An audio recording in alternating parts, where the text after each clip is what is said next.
Sumainyo ang Panginoon. At sumaiyo rin. Ang mabuting balita ng Panginoon ayon kay San Mateo. Papuri sa iyo, Panginoon.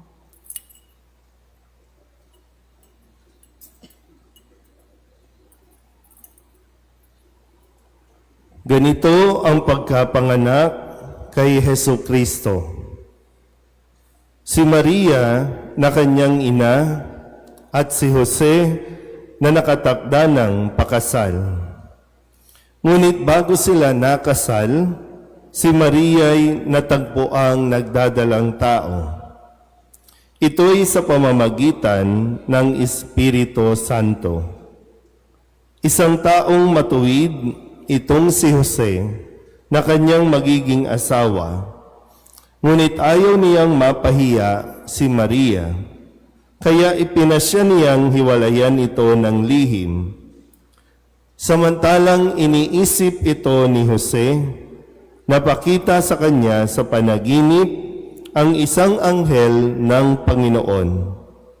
Sabi nito sa kanya, "Jose, anak ni David, huwag kang matakot na tuluyang pakasalan si Maria, sapagkat siya'y naglihi sa pamamagitan ng Espiritu Santo. Manganganak siya ng isang lalaki at ito'y pangangalanan mong Jesus, sapagkat siya ang magliligtas sa kanyang bayan sa kanilang mga kasalanan." Nangyari ang lahat ng ito upang matupad ang sinabi ng Panginoon sa pamamagitan ng propeta. Maglilihi ang isang dalaga at manganganak ng isang lalaki, at tatawagin itong Emmanuel. Ang kahulugay, kasama natin ang Diyos. Nang magising si Jose, sinunod niya ang utos ng anghel ng Panginoon. Pinakasalan niya si Maria, ngunit hindi ginalaw ni Jose si Maria hanggang sa maipanganak nito ang isang sanggol na lalaki na pinangalanan niyang Jesus. Ang mabuting balita ng Panginoon. Pinupuri ka namin, Panginoong Hesukristo. Isang magandang umaga po sa inyong lahat. Palapakan natin ang Panginoon. Tayo po ay nasa ikatlong araw ng ating pong pagnonobena. No? Ito ay 9 na araw, kaya pagnonobena kapiling o kasama si San Jose, at sinasamahan natin siya, nasamahan si Maria. At habang sinasamahan natin, siyempre ang paanyaya sa atin ay mapagnilayan natin din ang mga bahagi o pangyayari sa buhay natin, dahil ang nangyari sa kay Jose at kay Maria ay nangyayari din sa atin magpasa hanggang ngayon. So review na tayo, pangatlong araw na, Nay, ano ba yung unang araw na pinagnilayan natin? May pinakilala sa atin nung unang araw. San Mateo. Yun yung ebanghelyo kahapon at ngayon, San Mateo. Ano yung unang araw? May naririnig na akong tamang sagot, no? Ano yung unang araw, ate? Ha? Brad, ano yung unang araw? Unang araw. Ha? Tulog ka nung unang araw? Nakalimutan. Pero nandito ka, no? Unang araw, December 16. Tama naman. Ano ang pinagnilayan? Sino ang pinagnilayan sa ebanghelyo natin? Si San Juan Bautista. At ano ang naging role ni San Juan Bautista na ipinakilala ni Jesus? Ano ang kanyang naging role? Ate, ano ang naging role ni San Juan Bautista? NGC, ano ang naging role ni San Juan Bautista sa kwento na ating pong pinagninilayan. Sino si San Juan Bautista? Sasagot ka ba? Sino si San Juan Bautista?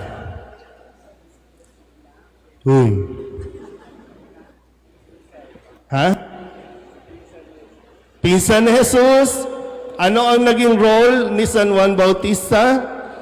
Bago pa dumating si Jesus, di ba? Pinakilala si San Juan Bautista bilang...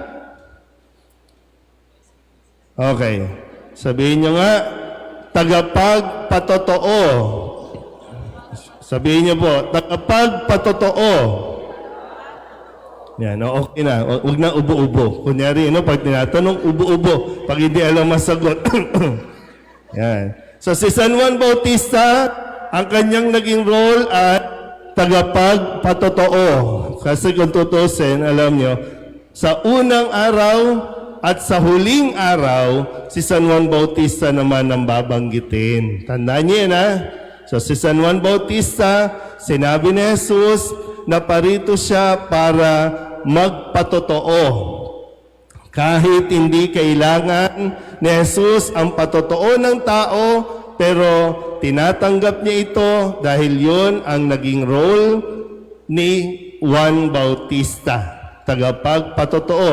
Tagapagpahayag muna, nasasabihin niyang darating na ang Panginoon. Yun ang role ni Juan Bautista. Kahapon, ikalawang araw, ano-anong mga pangalan ang maaalala ninyo? Ano-anong mga pangalan? Marami yun, di ba? Sige nga, magbigay lang at least. Ayon kay Google, yan. Sino yan? Kay GPT. May lecture. Very good. No? Sige nga, Brad. Anong mga pangalan? Ilan lang sa mga pangalan na maalala mo? Jacob, ama ni Jose na asawa ni Maria. Ang bilis naman, doon agad, natapos. Yung pinakadulo, si Jose, na asawa ni Maria, na ina ni Jesus. Pero bago yon, sino yung ibang mga lahing pinagmulan ni Jesus? Si Haring David po. Si Haring David. Si David. Brad. May mga pangalan. Pangalan. Magbigay ng ilan lang sa mga pangalan na medyo... Nay, baka kausapin ka ni San Pedro. Sige na, no? Baka makatulog ka kay Jan. Sige, San Pedro. Pagkising mo, langit na. Mga pangalan. Bukod kay Jose, bukod sa pangalang David, ano pa ang mga pangalan na binanggit? Ibrahim. Ibrahim. Ibrahim o Abraham? Abraham. Brad, magbigay ng pangalan. Andito ka ba kagahapon? Wala, absent. Pangalan. Sige na, mga pangalan. At sana ito na yung mga pinipili niyong pangalan, ha? Pag nagpapangalan kayo, kung ano-ano mga pangalan. Ilan sa mga pangalan? Kayo po. Maria. Nabanggit na yung Maria. Mga ibang mga pangalan na binanggit mula, na lahing pinagmulan. Di ba yun yung pinag-usapan kahapon? Ipinakilala yung lahing pinagmulan ni Jesus. O, Brad. Ngayon, nakikita ka na doon, no? Dali. Wala na ang pangalan. Sino? Ezekiel po. Ezekiel. May binanggit din si Amos. Sino pa? Solomon. Sino pa? Si Aram. Sino pa? Sagot naman tayo dyan, no? Huwag lang puro forma tayo, di ba? Dapat nakakasagot. Sino pa? Di ba? Si Ezekias, si Salatiel, si Barakel, si Zoroboam. Di ba may mga ganong pangalan na binanggit? Okay, at ang pinakuli, mayroon din si Jacob, si Asa, Salmon, yan. Si Salmon. Sino pa? Wala pa si Judas nun. Ha? Wala pa si Judas. Okay. So, ilan lang yun sa mga pangalan, no? Meron ka bang naalalang pangalan natin?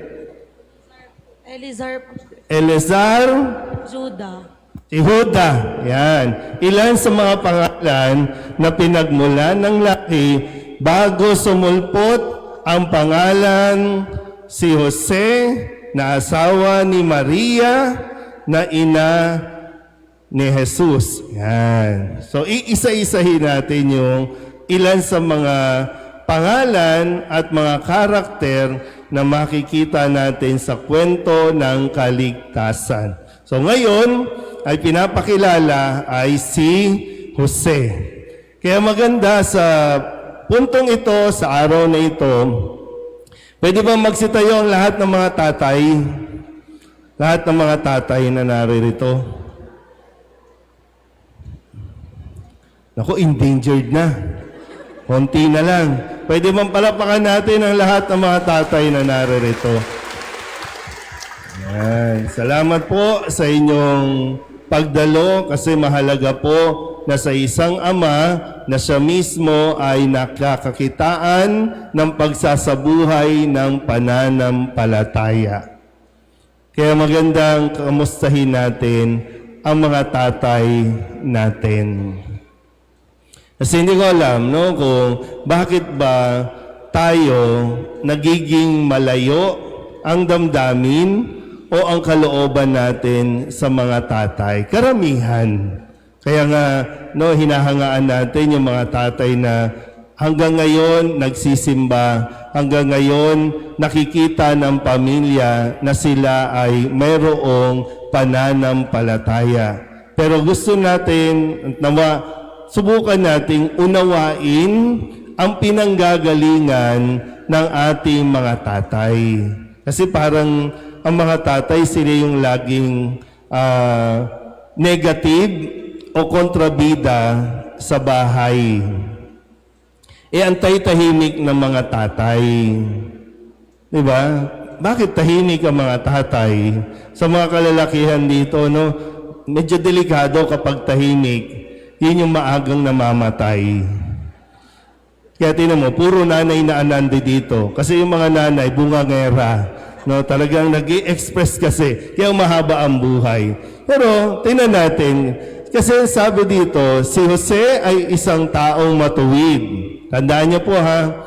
Si Jose ay pinili ng Panginoon na maging asawa ni Maria at maging ama dito sa lupa ng kanyang bugtong na anak. So dito pa lang makikita natin, ang Diyos ang pumili kay Jose para maging asawa ni Maria at maging ama ni Jesus. So dito sa puntong ito, maunawaan mo din. Di ko lang alam, no, kung ano ba nangyari sa inyo, sa relasyon mo sa iyong tatay. Kung sakali lang, mabibigyan ka ng pagkakataon, pumili ng tatay, magiging tatay mo, pipili ka ba ng iba? Papalitan mo ba yung ngayon? Yan. Di ba magandang mapagnilayan? Kasi nga, tandaan nyo ha, ang Diyos ang pumili kung sino ang tatay mo ngayon. Pero yun nga po, no, intindihan. Si Jose, ang sabi sa kwento, bago sila ikasal ni Maria, nalaman niya na nabuntis si Maria. Hindi pa sila nagsisiping, hindi pa sila nagsasama. Pero nalaman niya na buntis na si Maria. At malalaman natin bukas yung totoong kwento, ha? Huwag kayong judgmental. Uunahan niyo na naman, ay nabuntis ang landi kasi. O bukas natin yan. Kaya nga mahalaga, inaalam natin ang kwento. Hindi yung basta na lang tayong nagbibigay ng sarili nating kwento. Kaya marami ng tao ang nasira dahil sa mga ganyang mga kwento-kwento. Kaya nga, iniimbitahan ko kayo, hihimay-himayin natin bawat araw. Ngayon, ang susubukan nating unawain sa pamamagitan ni San Jose, ang nangyayari sa ating mga tatay.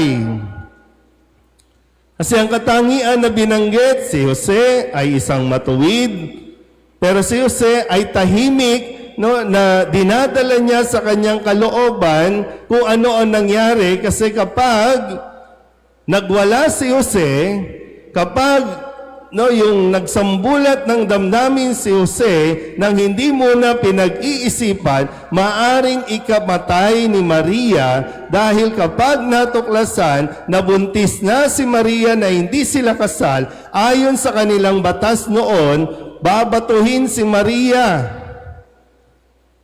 Kaya ang sabi, ang plano ni Jose, lihim na lang niyang hihiwalayan si Maria. Kaya si Jose, kinausap ng anghel ng Panginoon at doon ipinaliwanag sa kanya kung ano ang nangyayari. Yung hindi niya naiintindihan. Kaya itinulog ni Jose at sa kanyang panaginip, nakipag-usap ang anghel ng Panginoon. Hindi ba? Kadalasan, maganda po, subukan ninyo ha. Subukan nating unawain yung mga tatay. May pinagdaraanan ang mga tatay. May mga dala-dala ang mga tatay. Para bang, naniniwala ako, no, ang mga tatay, may pangarap yan na maganda para sa kanyang pamilya, para sa kanyang mga anak, na minsan kapag nakikita niyang parang walang nangyayari, kaya dinadaan sa pag-inom, idinadaan sa pananahimik, idinadaan sa pag-iwas sa pamilya. Hindi sa gusto nila na ganyan ka na lang, no? Sa mga kabataan dito, hindi nila gusto na ganyan ka na lang, tatambay ka na lang, na hindi ka mabigyan ng magandang buhay. Kaya nga nananahimik yan kasi parang sa sarili niya, disappointed yan, na ano ba, wala na akong nagagawa, wala akong magagawa. Minsan tinadaan sa tapang-tapangan, dinadaan sa bisyo para makaiwas.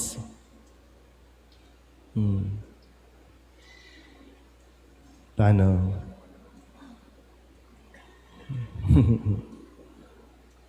no, sa karanasan ko din, sabi ko, di ba, dati nabanggit ko na, no, kasi 10 kaming magkakapatid, no, 10 kaming magkakapatid. Dati, nagagalit ako sa papa ko. Ang papa ko, tahimik lang, trabaho lang ng trabaho, hanap ng hanap kung anong part-time job o pwedeng mapagkakitaan, kaya laging wala sa bahay. Pag-uuwi na sa bahay, dahil nga para kumita ng pera, sasama kung kaninong barkada na mayroong pwedeng pagkakitaan. Pag sumama ka doon, siyempre mapapatagay, mapapainom. Kaya pag umuwi, papa ko, may tama na, lasing na. Siyempre, kapag lasing, ang mga lalaki, malakas ang loob. Napansin ko noon, no? Sabi ko, habang tumatanda din ako, dati naman close kami. Nung maliit ako, nakikita ko siya nagsisimba, sinasama niya akong magsimba. Pero habang lumalaki ako, lumalayo din yung agwat ko sa kanya. Kasi ang nakikita ko lang sa kanya noon ay yung kakulangan ng papa ko. Yung sinasabi ko na anak-anak kasi ng marami, hindi naman kami kayang suportahan. And then, siyempre, sa kalaunan, no, isa yun sa, siyempre, hiningi ko ng tawad sa kanya. Kasi nga, hinusgahan ko agad yung papa ko na hindi ko muna iniintindi at inuunawa din na mahirap din para sa isang ama na hindi makapag-provide. Mahirap para sa isang ama, lalo na sa mga panahon ngayon na kung saan malakas yung pressure na dapat maibili mo kahit isang t-shirt na bago ang kanyang mga anak. Mahirap yon para sa tatay na hindi niya maibigay. Pero dahil nga tayo medyo selfish pa, nakasentro pa sa ating mga dapat mayroon ako nito, dapat mayroon ako niyan, kaya mas pinipili nating maghalit, magtampo, at isisi sa mga tatay yung sitwasyon natin. Pero ginagawa naman ng lahat ng papa ko na makapag-provide, na magkaroon kami ng handa pagdating ng Pasko at magkaroon ng kahit isang damit na bago. Pero sadyang mahirap ang buhay. At nahirapan yun. Pero yun nga lang, siyempre, nagalit na ako. Hinusgahan ko na yung father ko na mahina, walang kakayanan. No? Pero sinikap niya. No? Yun nga lang, no? Tahimik kasi. Ayaw magbahagi, ayaw magsalita. Na may pinagdadaanan, pero hindi naiintindihan ng kanyang mismong pamilya.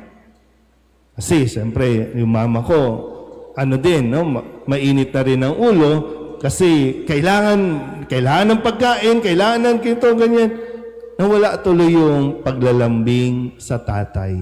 Nakafocus na lang doon sa yung kung ano ang mga kailangan. Kaya maunawaan natin, lawakan, lalo na ng mga kabataan dito, no? Lawakan at tingnan mo ang sitwasyon ng iyong tatay. Lalo pa ngayon, di ba? Konti lang yung mga tatay na naririto. Inasaan nga ba yung ibang mga tatay?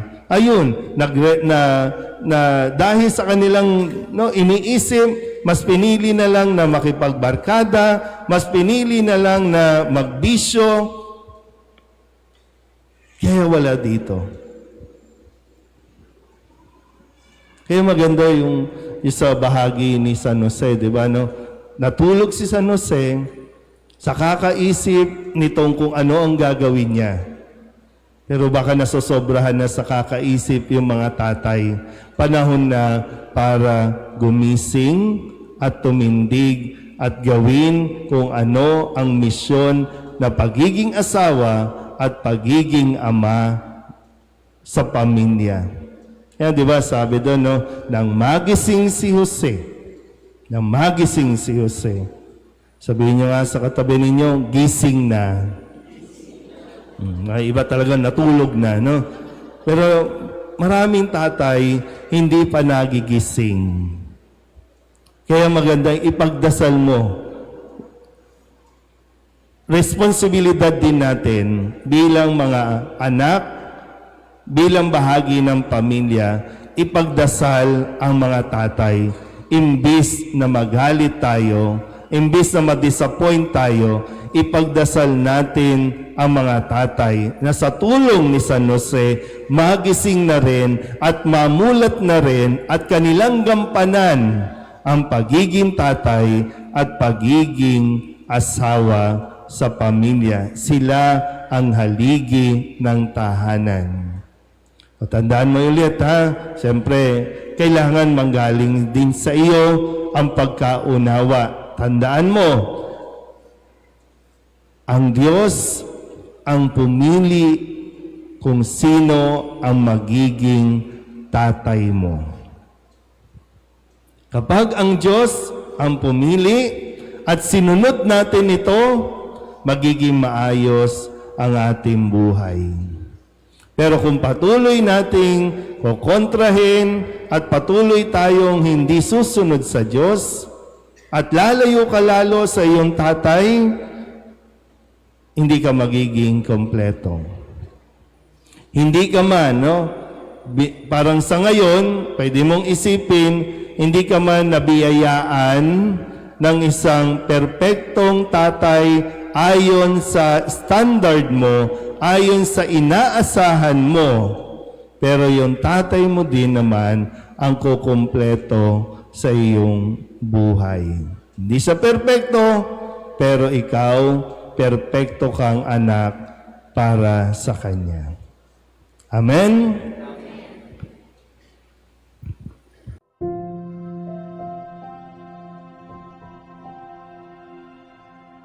Amen.